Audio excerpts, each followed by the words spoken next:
اس کے جواب کو بھی کنایتاً بیان کیا، کیونکہ مسئلہ بظاہر حیا کے خلاف ہے، تو قرآن جب بھی کوئی ایسی بات ہوتی ہے تو اشارتاً کنایتاً اس کا تذکرہ کر دیتا ہے تاکہ مسئلہ بھی واضح ہو جائے، کیونکہ ظاہر ہے اس کی ضرورت تو قیامت تک آنے والے انسانوں کو پڑ سکتی ہے نا. یہ تو ہر میاں بیوی کا اپنا ایک ذاتی مسئلہ ہوتا ہے کہ ہمیں کس طرح سے پرمیشن ہے، کس طرح سے پرمیشن نہیں ہے. تو اللہ تعالیٰ نے بھی اشارتاً ہی اس حکم کو قرآن میں بیان کر دیا، اور قرآن میں اس لیے بیان کیا کہ تاکہ اس میں کوئی اجتہادی اختلاف کی گنجائش نہ رہے.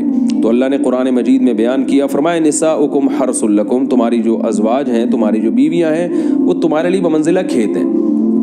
کھیت کا مطلب کیا ہوتا ہے؟ پیداوار بڑھانے کا ذریعہ. تو اس میں سب سے پہلا مسئلہ تو قرآن نے یہ بیان کر دیا کہ زوجہ سے جو ہم بستری ہے وہ صرف اسی راستے میں جائز ہے جس سے اولاد ہوتی ہے، کیونکہ عورت کو اللہ نے بنایا ہے نسل بڑھانے کے لیے.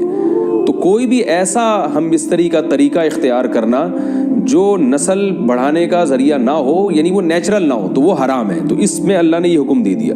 تو اس سے صاف یعنی حدیث سے بھی پتہ چلتا ہے، اور تمام فقہاء کا اجماع بھی ہے اس آیت کی روشنی میں کہ مسئلہ تھوڑا حیا کے خلاف ہے، لیکن میرا خیال ہے بتانا ضروری ہے کہ پچھلے راستے سے عورت سے ہم بستری کرنا بالکل حرام ہے، ناجائز ہے.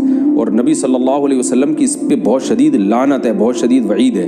تو یہ بالکل اللیگل ہے اسلام میں کہ عورت کے پچھلے راستے سے اس سے ہم بستری کی جائے. جو لوگ لڑکوں سے بدفعلی کے عادی ہوتے ہیں ان کو یہ ایک چسکا لگ جاتا ہے، تو یہ حرام ہے، ناجائز ہے، کیونکہ اللہ نے بتا دیا کہ یہ تمہارے لیے بمنزلہ کھیت کے ہیں. تو اس میں قرآن نے وہ جو سوال تھا نا اس کی طرف اشارتاً جواب دے دیا، اور آگے فرمایا فاتو حرثکم، تم اپنے کھیت کے پاس آؤ، یعنی پیداوار بڑھانے کا جو ذریعہ ہے اس جگہ کی طرف آؤ، انا شئتم، جیسے چاہو.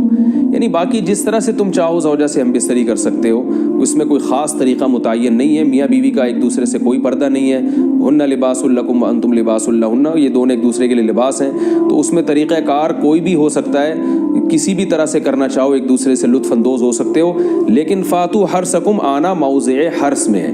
حرث کا مطلب وہ اس جگہ کی طرف آنا ہے جہاں سے نسل بڑھتی ہے، کسی اور راستے کی طرف. اس سے صاف طور پر جو ہے نا وہ جو فاسق فاجر لوگوں کی جو برائی ہے، جو لڑکوں سے بدفعلی کے نتیجے میں پیدا ہوتی ہے، اس کا اللہ نے قلع قمع کر دیا کہ اس کی اسلام میں بالکل اجازت نہیں ہے. باقی طریقہ کار کیا ہوگا یہ تمہارے اوپر، اس کی اللہ نے تمہیں اجازت دی ہے. وَقَدِّمُوا لِأَنفُسِكُمْ، اور چونکہ بار بار حرث کا تذکرہ ہو رہا ہے کہ نسل بڑھانے کا، تو اس لیے اللہ نے فرمایا کہ قدموا لانفسکم، اپنی ذات کے لیے فیوچر میں انتظام کرو. قدموا کا مطلب آگے بھیجو اپنی ذات کے لیے سرمایہ. کیا مطلب؟ کہ جب زوجہ سے ہم بستری کرو تو نیت اولاد کی ہونی چاہیے، تاکہ وہ اولاد دنیا میں بھی اور آخرت میں بھی تمہارے لیے ذخیرہ بن جائے. تو یہ نسل بڑھانے کی بہت زبردست ترغیب ہے اس آیت میں.